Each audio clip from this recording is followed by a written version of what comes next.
What is up, YouTube? Midwest 2 Review here, back again. Just kind of messing around in the shop tonight. I changed up the locations of my boxes.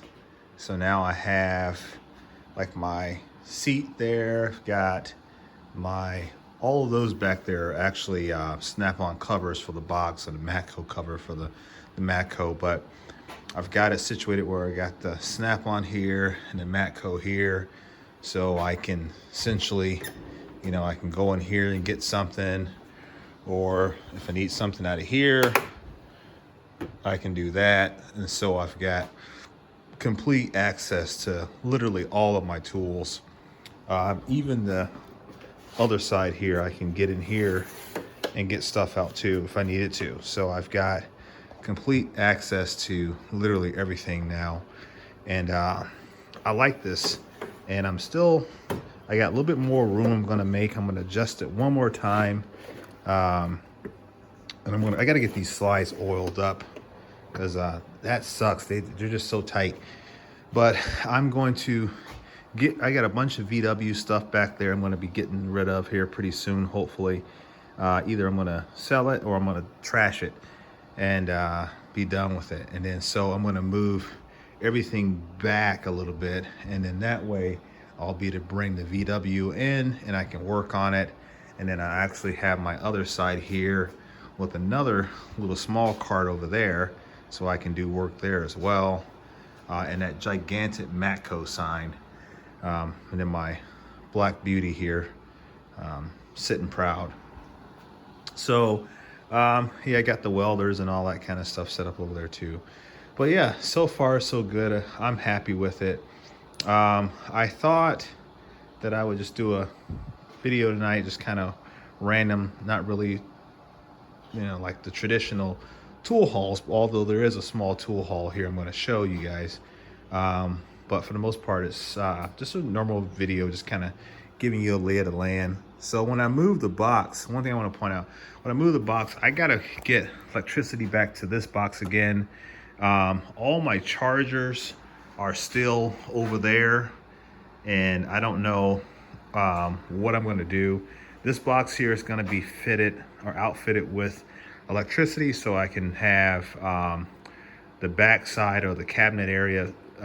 It will house some batteries, some chargers, and etc. And then the Matco obviously is not lighted. I got to get that light because it's killing me not having that. So I need to run the cords for that and get that back running. Then we'll be okay. But so far so good. I mean, I've got some decent lighting right now. And I've been doing so many different projects around the garage today that I just didn't have time to get everything done. And I missed, okay, yeah, it's like I'm missing a ratchet. Used the Nepros ratchet. It's a good ratchet. I can't say anything bad about it. It worked tremendously well today. So put some miles on that. So we'll keep on using it. And that was a good thing about having, getting the snap-on box. The snap-on box really allowed me to do some things that I wasn't able to do. And it seems simple and maybe, not really that important, but like the Nepros ratchets, I've had these forever, but because of all the stuff that was piled into this one box, I could not get access to them. And I could not, it didn't make sense for me to go dig through everything else just to get to these when I had all the other ratchets available to me. So they were kind of getting overlooked. Well, now that I've kind of broken things up, I have more of an opportunity to get my hands on them, and that's what I intend to do, so I can put some miles behind them, or put some miles on them rather. I'm gonna sit down because my back is killing me. But yeah, so this is good. I mean, I like this setup, having everything here. This is pretty good. I mean, I'm happy. I don't know about you guys, but I'm happy. So everything is, I can get there. I can get everything I need, and yeah, this is gonna work out. The wife took a screwdriver today. I gotta figure out where it's at. I know it goes right there. I gotta find it. She was working with it today. So got the shop cat. Shop cat's hanging out. He guards all the tools at nighttime when I'm in my slumber. But yeah, I mean, that's pretty good. I mean, you're talking about wrenches, right? I got wrenches. I mean, I got wrenches. So if ever I need a wrench, I got wrenches covered. And this kind of, I was just thinking, it kind of gives the illusion in my little mind of having a much bigger box, right? Because everything's right there. So I'm not walking across the garage from one box to the other box to get something. I'm literally right here. And there's some jobs that are really, really dirty. I get vehicles in a lot of times. People want, you know, ball joints or control arms or tie rod ends. I do a lot of suspension work. That's kind of like my favorite thing to do. Brake jobs are really simple, but sometimes they can be frustrating because what should be simple is sometimes it's not. With some of these vehicles out there like Subarus and whatnot. But where was I going with that? Oh, so sometimes you don't want to use a nicer tool. Sometimes you just want to use a tool that works and get it done and over and done with. And some of these vehicles come in, they're really, really dirty. So it's nice to have a good variety of tools that you can use. And then if you needed to cut something up, you could do that. I have a whole box of Craftsman USA and Craftsman China stuff that is for cutting up. I would never cut anything out of these two boxes. I would cut only stuff that's sacrificial in my mind. But yeah, that's you know, this is gonna work out. I'm impressed with everything. So I tell you, I wish this Snap-on box had ball bearing slides, man. It's just when I'm sitting here tugging on the drawers, I can really see how much a difference it makes to have ball bearing slides. So yeah, but I mean, I'm happy with it. Everything's working out, but let's get on with it. We've got other stuff. It's 7 minutes, almost 8 minutes into the video, and I did want to show you guys my stuff. So in the little Snap-on truck here, I did a video and then I thought, okay, maybe I'm not gonna do that one. I'll show you that. So I had some things come in that had been warrantied out, and I've been waiting to get them in, and finally they showed up. And I thought, okay, good time to do a video and show you guys what we got. So if you were following me on Instagram, you probably already saw it, but got some new ratchets came in, and picked up an extension. So the very first one we got in was this Snap-on bent handle. I'm starting to like these things more and more. I thought about giving this one to my brother-in-law, and he came over and we were, you know, tool talking, you know, and he played around with it, and he's like, oh man, I don't know if I like the feel of that, you know. And I told him, I says, hey man, if you know, after time it'll grow on you. You know, you gotta get your hands on it and it will grow on you. And he didn't seem to like it. He played around with it a little bit, and it wasn't for him. So I says, well, in that case there, I don't have to give it away. But this one here is an FBF 80A. So you know, the 80-tooth ratchet. And then next one we got in was another one of these. I had an F751 that completely shattered on me. It had the nicest handle. I mean, the handle was so nice, and I really hate it because when I used it, it split here, and I thought I felt it give, and I cranked a little bit more, and I broke that off. And that was the first time for an old ratchet that I was really upset, because it was such a survivor, man. I mean, I should have just kept it. Really, I should have kept it. And it's, you know, it wasn't like I needed to have it replaced. It wasn't like it was the only tool I had. But I like an idiot, I replaced it, and this is what I got in return. And you know, this is a nice ratchet. This is an FHL F80A. But it you know, sometimes it's nice to keep some of the older stuff, because it's nice. I mean, it's just nice to have that, kind of see where the tools have come from, and so far along. It's just, I don't know, maybe it's just me because I'm a ratchet geek, but whatever. Got this one here, non-locking flex head. This one is the FLF80A, 80 tooth ratchet. So we'll put a lot of miles on this one and get that one going. We got this one here is the FC72, basically the 1/4" drive with the 3/8 drive anvil. We already have some of these, but you can never have enough. These things are freaking awesome. I mean, there's, if you can get your hand in there, you can get something tightened down. These are great, so I love those. And then we also got this Snap-on flex head 1/4 drive. This is the TF72. You guys have seen these. I've sold, I don't know, probably a dozen of these in the last 6 months, so everybody knows about these. I probably sold more Snap-on tools of this in the FLF80s than anything else. So and then I got this got this from Jerry. I'm going to be seeing Jerry tomorrow, hopefully. But this is an FXKL11, and basically, I know that's kind of throwing you guys off, but it's a locking extension. It's got the little hex on there, so you can tighten it down to lock it in place on your anvil. But this one here needs a roll pin, because this can come off like so. So we're gonna put a roll pin in there, and then there you go. So they're meant to be interchangeable, etc., and go from there. So got 2 of those. This one here just takes the regular. This is a Blue Point, actually. Yeah, that's a Blue Point YA525A. And then this one here, once again, is the FXKL11 for 11-inch long extension.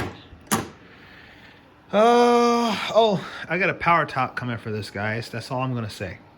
So, and then so if you look in here, you probably say, well, wait a minute, did I just see what I thought I saw? Yeah, we've got Icon sockets in there.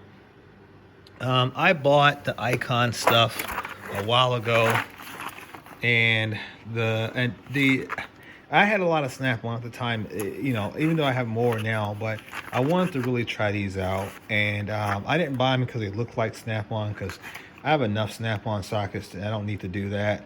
But I really want to try them out, and I want to be honest with you, I wanted to believe in them. I mean, I really did want to believe in the Icon stuff, that it was going to be better and far superior than that of the Pittsburgh Pro stuff. These are on a impact, which you should not use chrome on an impact. I know people do it all the time. I'm not the only one. They were soft. I don't know how they are on a ratchet. I got to get more time on them, and hopefully I will. These were another shining example of a tool that was embedded in the Matco box, and when I went through and did the separation, if you will, I was able to get these uncovered, and now I'm going to start using them more. So we're going to throw those into the salvage bin, and we'll use those, at the salvage yard. Then we got the 3/8 drive Icons, and these are the impacts. And I've used these, and I can't complain at all. I mean, they're chrome moly, right? So when you're talking about chrome moly steel, like I said in one of my other videos here recently, it's obviously the chemistry has changed from manufacturer A to manufacturer B, but it's all chrome moly. And other brands out there like Tecton use chrome vanadium, which when they use chrome vanadium in an impact, they got to increase the wall thickness, because chrome vanadium by chemistry is a lot more brittle. It's a hard metal, but it's more brittle, prone to cracking. And so in order to mitigate that risk, they simply increase the wall thickness. So when you're talking about chrome moly, if everybody's using chrome moly, then the question becomes, well, what makes Capri better than Icon, or Icon better than Tecton, etc.? And it's all going to come down to the design. So when they have little relief cuts there to redistribute the load, or they have little striations in there to provide better bite, those are the things that improve the socket overall. The metal becomes negligible, and the overall design becomes more important. A good example of that would be with these gray pneumatic sockets. They're simply, I can get them to focus. You see there, it just simply says chrome moly, right? So they're like anything else. But what they did was they modified the broach there so that they can redistribute the load on a fastener. So it's more localized or centralized, so that they mitigate some of the risk of rounding it off. So that's an example of a manufacturer who's using a typical alloy, but has modified it in such a way to provide some type of difference in performance. This is a gray pneumatic, and you can see that the broaching there is very similar. This is a 13 millimeter, and this is a 13 millimeter. And we put them, let's see here, get them in frame here. They're both 3/8 drive. They're really, really close in design. I mean, there's not a whole lot of variance there between the two designs. There's not a whole lot, so I wouldn't expect there to be a big difference between the two sockets. Now, like I said, there could be a little bit of variance in terms of chemistry. You know, one person use a little bit a higher weight percentage of one constituent of the other, that may change something to the chemistry a little bit of the overall alloy, but not a whole lot. So I essentially, I guess I went off on a tangent, but the idea was to basically test these out and see how they perform. I have a set of the Pittsburgh Pro sockets and 1/2" drive, and I mean, I don't care what anyone says, those sockets hold up really well. They hold up damn well.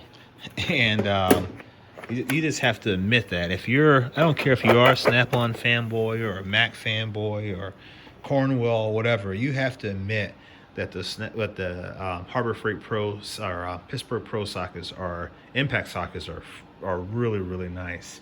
So, but you know, I think I'm going to keep those ratchets down into this box here. They'll get used. I mean, they will. I mean, I have virtually everything anyway. I mean, I have this one here, right there. So I got those already. I don't have the bent handle in terms of a hard handle. I only have the comfort. Let me see if I can get that to come out a little bit more. I only have the comfort grip and the hard handle one. So this is a little bit a newer edition. And I think, yeah, this one here is an 80 tooth, but this one here is not, if I remember correctly. And then obviously I've got a ton of these. I've tried to really knock some of these down, the FLF 80As, but they're over here. You know, there's one there. I think that's one there. I don't know. But yeah, so, but it'll get some use there as well. Then the quarter drive stuff, I think I sold a lot of those off, and I remember one point in time, I think I sold more than I had initially planned on selling. Let's see, that's one there. So it looks like I got 2 of them. So yeah, so that's cool. And that's glad to have that in there. And then obviously this guy here, those 2 there are the same ratchet. Though I thought one was an older style of that. Yeah, maybe not. I think I do somewhere. I don't know. But anyway, yeah. Another one of those. And then the extensions, yeah. You know, I just put them down in here. But we'll see. Hopefully we'll get some use out of all that stuff. and go from there. But yeah, but I don't know, guys. Just a quick. I mean, it really wasn't a quick video. Oh, and the last ratchet that I got was this guy. Hopefully, you guys stayed around this long. But I got this guy here. This was the GF80A out of pocket. So I wanted something different, and this one here was cool. I mean, come on now. I mean, that's just a sexy ratchet. And I ain't saying that because it's black. But this is a sexy ratchet. And this technically should be in that box. But I think I'm going to take this. I'm going to try to use the crap out of this. I'm going to try to use it as much as I possibly can. And we're going to put some miles on this bad boy. Because I think it's a really cool ratchet. And I don't want it just sitting around being I almost said a trailer queen, but being a toolbox queen. I want to get her out there and get some mileage on it. So, but that was my latest addition to the box. Well, those were my latest additions, rather. So, all right, guys, we're 21 minutes into this video. I think we're going to call it from here. I'm probably going to record another video tonight that I'll be releasing tomorrow. I'm trying to release a video every day. So make sure that you stay tuned. Make sure if you like the video, make sure you're subscribed. Make sure that you click that bell. Make sure you're following me on Instagram. I think I'm going to get a TikTok account. I don't have one yet, but my Instagram account is Midwest_tool_review. So make sure you're following me on there as well. Because a lot of my finds or whatever I post to Instagram before I ever make a video on them. So if you want to be in the know before everyone else. And then also with my tool sales, they post on Instagram, and that's where you find out what's available. So I am going to go to a pawn shop tomorrow. I think the wife and I have some running around to do, and that's going to cause me, I'm going to remove this handle too, but that's going to cause me to be out and about. So I think that I'm going to go I'm going to hit up the pawn shop, so we'll see what we can score from there. So, all right, guys, I'm going to call it. I got some more organization to do, but one last look at my setup. Hopefully you like it. I like it. I like having both boxes readily available to me, and having everything I need in terms of my tools. So, all right, guys, I'll catch you on the next one. Peace.